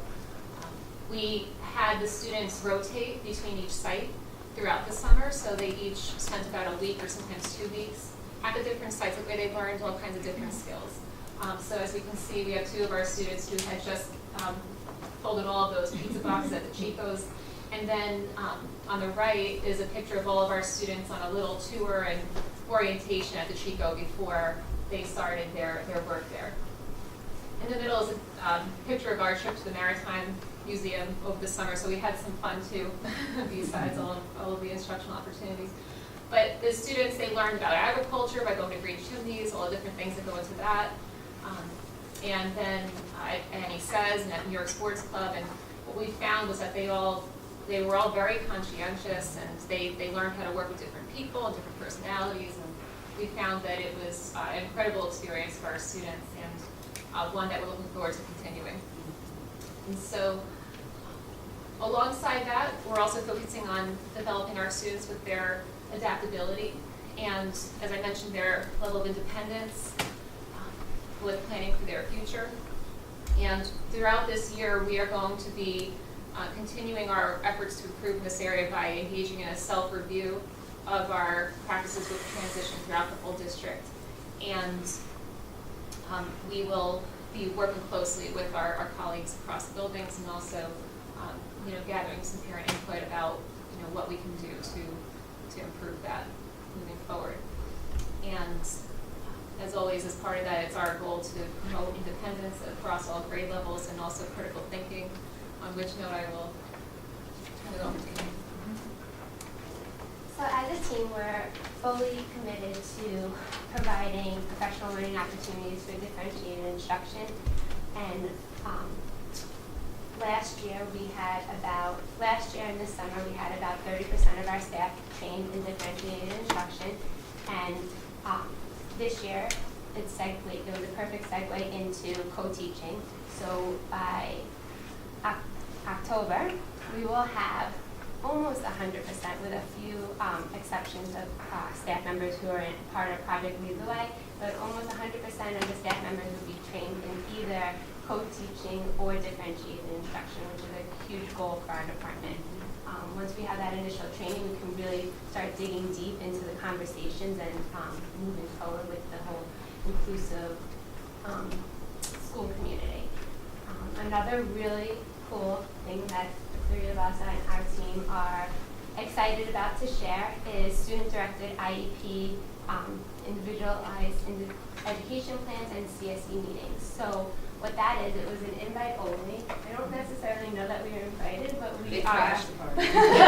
We were persistent and persevered, and we are now part of this cohort that will be trained on students directing their IEP and their transitions, and we're really excited. The 3 of us will be part of this team. We'll also collaborate with staff members from the district that will be coming with us, and then we will then turnkey it to the rest of the district and have student-led CSE meetings. Oh, awesome. As I said.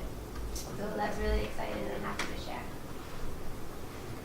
Well, in terms of communication and collaboration, what we are going to strive to do this year is really develop consistencies and procedures and have all buildings aligned with all procedures, including the forms, policies, and just make sure that every building is doing what every building is doing. So you'll see the same thing across every building.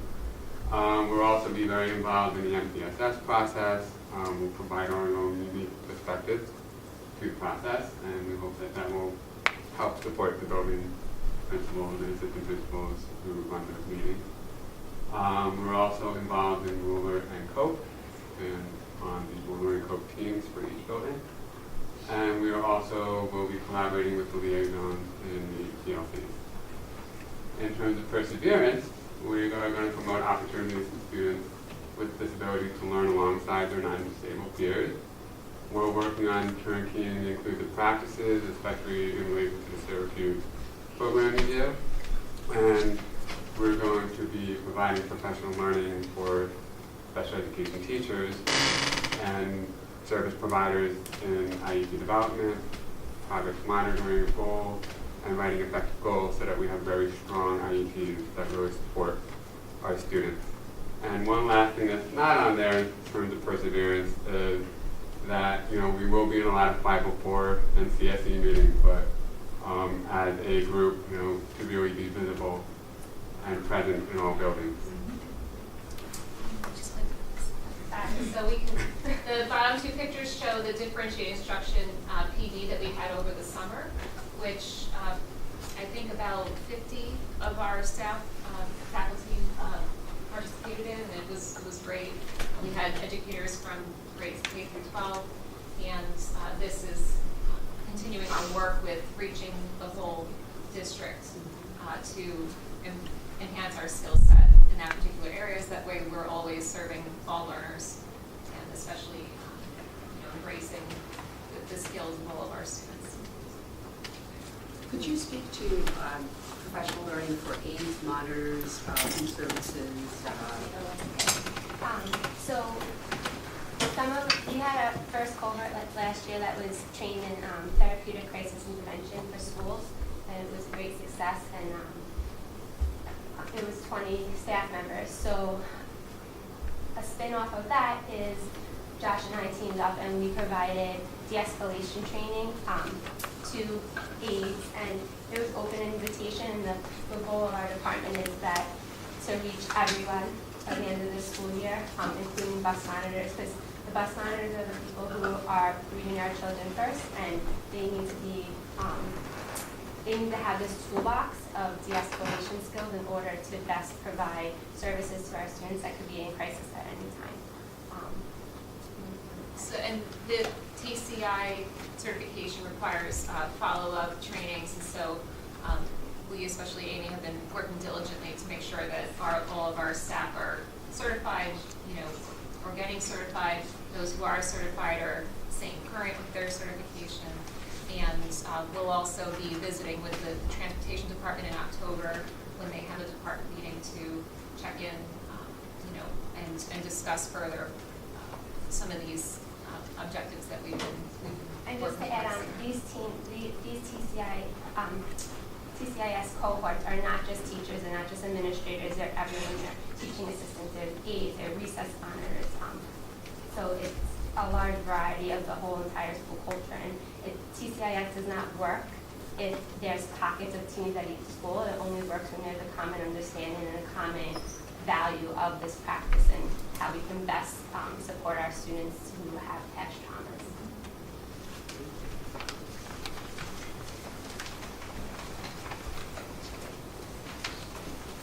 Good evening. I know I'm the favorite person to speak because I'm the last one. So the whole technology committee team was very busy in that first week of school starting, and we distributed over 1,600 Chromebooks, primarily in the first 2 days. Our goal was really to get the devices in kids' hands as soon as possible so that instruction could start. So that was a huge task. We have seen, actually, you'll notice that the 1643 is not the entire student population 6 to 12. There are an increasing number of students bringing their own devices. So, with the robust infrastructure in place, both connecting to the guest network or the BYOD, it's really set up in a way that makes it real easy for staff and students to be able to do that, and for us to know that whatever device they're bringing is not going to cause a problem with our network, and that everything that's being browsed or done on the network is being filtered as well. We are working throughout this year to increase the number of devices available now to students K to 5, since we already have the 1-to-1 6 to 12, and continuing work on upgrades to infrastructure, from redundant firewall and storage capacity to just improving the other components of the infrastructure, so that as we add these devices, there's the capacity for students to be able to use it, and the improvements that have happened over the last 3 years have been profound in terms of the expectations now are that the technology will be up and running and is available all the time, and that's the way we want it, to maintain those kinds of expectations. But moving forward, we will be setting up the Technology and Innovation Committee to really look at the vision for the next 5 years. What is that going to look like for our district? And some of that we're already working on. A little bit, one of the other upgrades to the infrastructure is that now all schools have up-to-date door and video camera systems. So it's one of the things that we can rest easily in terms of the security that's available. And we're taking a bit of a new approach to classroom technology, and that's part of that vision, is some of what how we connect in a classroom. And it's not just the teacher that needs to be able to easily share what they're doing, but students as well.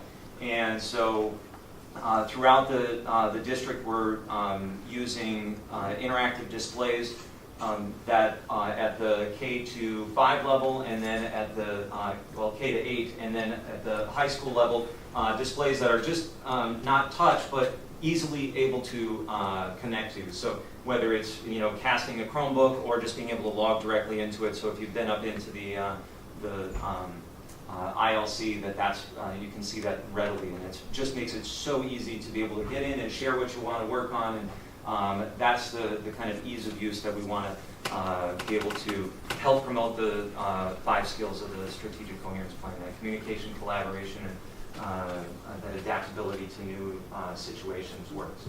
Document cameras also helps to aid in that. Everything's not necessarily digital, but whether we're sharing artwork that we're creating, things from a textbook, then makes it easy to share. On the professional development, helping to all the end users to use the devices, for teachers to be able to use them effectively in the classroom, we've implemented a tool called You Can Book Me, and that's to streamline the access to instructional technology specialists. And it's been overwhelmingly well received, both by the specialists who say, oh, I don't have to go back and forth between oh, when are you available? Oh, you can do this. It goes directly into their calendar. It makes me, as you can see, I'm up there, so if anybody wants to be able to meet with me, then I'm readily available to come and discuss tools. They haven't tapped me to do any co-planning and co-teaching, but hopefully I'll get a chance to get in there and do some of that. We're also looking at a more holistic approach and kind of cohesive, kind of a planned out approach for professional learning around technology. And monthly, we're laying out a monthly plan for really promoting one of the subscribed software tools, one free tool, one specific pedagogical strategy, and one way that we can incorporate the strategic coherence plan skills into the lessons. And we're going to do that by kind of flooding the airways, both morning and after school events, videos being out, getting out there, so that kind of on-demand availability of professional learning, the instructional technology specialists being available to do co-planning and co-teaching, creating how-to guides, and also really celebrating that success of what's happening out there, both through getting out there on Twitter and then promoting through through a newsletter that we're going to start getting out there. So that's it. Thank you. So I hope that you appreciate the amount of work and effort that the district is engaged in to make sure that we improve we improve. Improvement is not a bad thing. Improvement doesn't mean there's a deficit. Improvement just means, you know, the rate of change requires that we're constantly looking at our data, looking at ourselves. And so we want to thank the Board of Education trustees, you know, all of our educators, everyone who's dedicated, everyone in the district is dedicated to children, and making sure that we are aligning our resources. These two presentations would have been separate. We've done that in the past where the State of the Schools presentation was separate from the data presentation. Again, we want to make sure that we communicate the importance of alignment in the system, and that, you know, we should be talking about data and not talking about what's happening in the schools in terms of instructional goals and programs and services, and most importantly, having you see some real examples. So when we do this again next year, we're going to have video. We're going to have other kinds of ways to show you examples of the work that's underway. And you'll see a lot of work that will be on our website. We'll continuously use social media and podcasts and videos to provide examples, not only for our parents and our community, but for all the educators in the system, so that they can look at each other and say, gee whiz, I want to use, you can book me so that I can go and visit another teacher's classroom who may not be in my building to see what he or she is doing, so that I can take some of those away. There's an enormous amount of expertise in our school district, and I think these kinds of tools help us to access those levels of expertise so that we can use those. And that's one of the ways that a system, you know, celebrates what it is by tapping into that already existing expertise, and then growing those areas and bringing in what we need, but not first, you know, looking at what we have. So I hope that this was helpful to you, and we look forward to continuing the work. Thank you. Thank you. Any questions? No, I want to say thank you Thank you. also. To all of Yes, you. everyone, thank you. It's a lot of work. Thanks, everyone. Especially to having, including information that, again, like you said, they're not necessarily, they're not deficits, but they're just focus areas that it's, for me, I always like to see, uncover what's needs focused on. We have to look at those, right? Yeah, it just helps us overall, so thank you for even including that stuff. Thank you. Thank everybody. Very comprehensive. Okay, well, I don't know where we fit on the continuum here about Sublime and what have you, but we're going to do action items, change of pace. And these are very simple, I think, and straightforward. So we have action item number 1 concerns the approval of the appointment of a delegate and an alternate delegate to the NISPA convention coming up in a couple of weeks.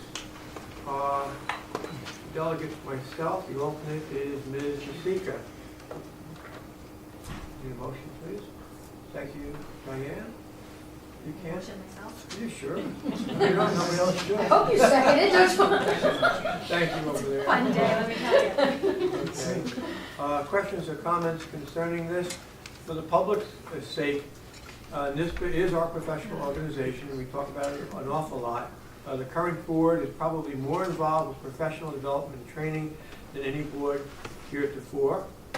This is the high point of our year, basically. And all changes, recommendations, policy, what have you, that get discussed at the House of Delegates. And so the spokesperson for your district is important. Again, we're very proud of how we've built a presence for ourselves up at NISPA, and we are really at the table. 20 years ago, we didn't know where the table was. So it's a mark of accomplishment for the entire district, basically. Steve, can I just also Sure, add of course. before my final vote? I know we have to go over the resolutions. I mean, so what we're voting on has to represent the group, and I'm thinking we still have the 10th, the meeting before we can have a discussion, because tonight I think the focus was on State of the Union. Sure. So what I mean, yourself or Stay in school. myself will have to vote on, we just still need to discuss. So. You bet. That's a good point. Other comments or questions from the board? Seeing none, all those in favor? The motion passes 7-0. Action item number 2 concerns the approval to dispose of district property, and that means the Brewster High School cafeteria tables and student desks. Yes, as Ms. Horler mentioned in her presentation, we Right. were fortunate enough to be able to replace certain furniture at the high school. We're now requesting that the former items be disposed. Isn't it amazing how function follows structure? Okay, so we'll take a motion, please, for your consideration of this action item. Over to this side of the table, we have Mary Kay and Kristen. Questions or comments coming from the board? Seeing none, all those in favor, the motion passes. Action item number 3 concerns the acceptance of a donation, always a happy item, from Brewster High School, and budget amendment number 3. Mr. Carlson. Yes, these are donations that were being given by 2 of our extra classroom clubs at the high school, one being the yearbook and the other being the senior class. And the proceeds will be used to purchase equipment for use in the yearbook and digital signage. Okay, that makes good sense. We'll take a motion, please, for your consideration. We have the motion. No, You have the we didn't motion, get a Mary motion. Kay, yeah. Seconded by Diane. Coming back your way next time, Glenn. Questions or comments concerning this? Seeing none, all those in favor, the motion passes 7-0. Action items number 4, we get a load of all those policies. Where are we? Miss Gosh, your committee's been so busy. Still working on it. So these policies have been vetted and recommended by our legal counsel and have also have the approval of the policy committee. Okay. Well, for those of you who believe in purgatory, maybe you can get a discount on some of this. Just a social comment. Okay, so we'll take a motion, please, for your consideration. Glenn, I had to come back to you and Terry. Okay. Questions, comments from the board? Seeing none, all those in favor, motion passes 7-0. Approval of the organizational chart. Okay. We have not updated the organizational chart, which is part of our policies, in a while. And it's especially pertinent since we've been talking a great deal about coherence and alignment, that this would be helpful to actually show you sort of what's going on. So this gives us an opportunity. It also gave us an opportunity to make sure that we were capitalizing on the talents of the various people in the district by making sure that they assume some responsibilities commensurate with their talents. So this represents what we're doing now and who's doing what. Good job. Okay, so we'll take a motion and a second, please. Thank you, Diane. Thank you again, Glenn, because I had to make up from last time. Questions or comments from the board? Seeing none, all those in favor? We have a new organizational chart. Action item number 6, the approval of resolution for stipulation of agreement with Putnam County DSS Transportation. It's got to be you, Mr. Carlson. It's a combination. As you recall, one of our legal counsel made a presentation to us. The Putnam County Department of Social Services transported a child in the district. It was from Poughkeepsie to our district, and they were assuming the burden of the cost of transportation, but through agreement, we agreed to offset that by assuming some of the financial responsibility, which seemed to be a fair, per our legal counsel advisement, a fair process to engage in. Okay. We ask you to approve, and there's a resolution that goes along with that. Okay, fine. So we'll take a motion first and then a second. Mary Kay's got the motion. Kristen's got the second. Questions or comments from the board? Seeing none, all those in favor? Motion passes 7-0. And now, the consent agenda. I've had a chance to review that, so we'll take a motion in a second. You'll be all set to go. Thank you again, Mary Kay. Thank you again, Kristen. Questions or comments from the board? Seeing none, all those in favor? Motion passes 7-0. Remarks. This is the board's opportunity to tell the folks what you've been up to lately. Hi, so as, she's here still, but I get to talk now, VES. Birdie was always our VES spokesperson. I just want to put out there that the annual Corvette raffle is coming up, November 11th. Yep. So everyone has until then to go to the website, VEF.org, and all proceeds, go back into the schools for educational purposes. So that's it. Yeah, you saw a couple of the examples on the presentations tonight. Okay. And the rest of you, I don't know, busy about now. We had our, the first SCP meeting of the year last week, I believe it was, and it was the SCP team and the liaisons. And the focus was on the skills and how you show them and display them in your curriculum. Right. And then how you bring that into instruction, assessment, and professional learning, but the focus was mainly curriculum. And it was really nice to see because the teachers weren't, I think the takeaway was this isn't a new program. We're not bringing something new to you. You don't have to learn something brand new.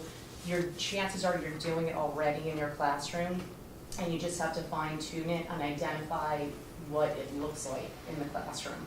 So the groups broke up, and the elementary talked with the high school, middle school talked with intermediate, and it's really it's interesting to see across the board what is happening, because there is a lot going on that's already in place. There's so much that's happening with these skills already, so I think it makes it less overwhelming for people. And I think the goal was to then bring it back to the schools again, to reinforce with the teachers again, not a new program. This is what we're doing. Let's take a look at what's happening in the classrooms and identify it now and then go from there. So it was a productive work session. It was very good. And that's pretty much what Jonathan Costa said in the beginning. It's not going to be just doing things for the first time. It's going to be seeing the alignment of the stuff that you have been doing. Nice, very good. It's like looking at it from a new lens, a different lens. It's exactly what it is. And bringing it forward. Other things? Yes, ma'am. At our last meeting, we discussed each of us going to open houses and kind of saying hello and introducing ourselves. And the day I went, so I just want to share with you some of the feedback I got, and I'd like to hear if anyone else heard feedback, but teachers are just excited that Board of Ed members were going to open house. That just, has floored them all, that we care about them to go to open house. I had the privilege of attending all of the ENL open houses. I think they were all in one day. And to see what those teachers are doing, what those families are doing to welcome on behalf of the board, and their response was, thank you for coming. And that's what I've been hearing across the district, the open houses that took place. Thank you for coming. So it's, and to invite, not just to invite people, but to say, you should be here. Please come see our meetings on Tuesday. So. Excellent. Other comments from your travels last week? A couple of you went to the presentation for Ruler. I was happy to see you folks there. And the speaker, Mark Brackett, very much likes to see Brewster in the crowd. You've been there for years, so that makes him feel like he's got a home away from home. Other questions or comments from the board? Seeing none, the floor is to the public. Welcome, thank you for hanging in there. No, I'm gonna go. Hi, Mrs. Zirkle. Hi, sorry. I know, I'm sorry. I love this.